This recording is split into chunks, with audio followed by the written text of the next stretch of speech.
అక్కడ ఒక ఎత్తుకునే షాట్ ఉంటుంది, ఇప్పుడు ఆ షాట్ ఉంటుంది అనుకుంటా లాస్ట్ షార్ట్ సాంగ్ లో. లాస్ట్ షార్ట్ సాంగ్ లో ఎత్తుకోవాలంటే ఎత్తుకొని ఇంకా ఇలా టర్న్ అవ్వాలి, ఇంకా ఎత్తుకోవాలన్న షాట్. దాని తర్వాత ఇంకా అయిపోయింది, ఆయన డైరెక్ట్ ఫినిష్ చేస్తాం. తెలియదు అసలు అది జరిగిందని.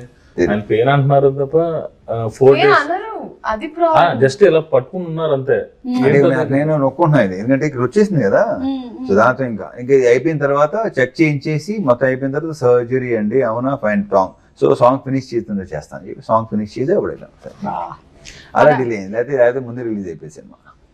But still you work so hard. మన ప్రొఫెషన్ కి వేరే ప్రొఫెషన్లకి ఉండేటువంటి డిసడ్వాంటేజ్ ఏంటంటే ఎప్పుడైనా ఒంట్లో బాగాలేకపోతే వేరే ప్రొఫెషన్లో లీవ్ పెట్టేటువంటి అవకాశాలు కొన్నిట్లో ఎక్కువగా ఉంటాయి.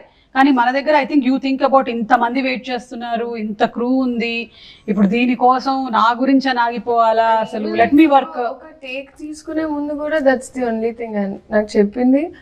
దట్ ఒకవేళ ఒక సీన్ లో ఎప్పుడైనా నేను అడిగాను, సార్ ఒకవేళ మనం ఎక్కువ టేక్స్ తీసుకుంటే మీకు లైక్ కాన్షియస్ అవుతారని కొన్ని యాక్టర్స్ ఇప్పుడు నాకు ఒక 3rd 4th టేక్ తర్వాత నేను కొంచెం వణుకుతా, అయ్యో ఆయనకు కూడా ఇప్పటికి దట్ అందరు వెయిట్ చేస్తున్నారు, అందరు ఆర్టిస్ట్ ఉన్నారు. ఐ థింక్ సక్సెస్ పెరిగే కొద్ది రెస్పాన్సిబిలిటీ ఇంకా ఎక్కువైపోద్ది కదా.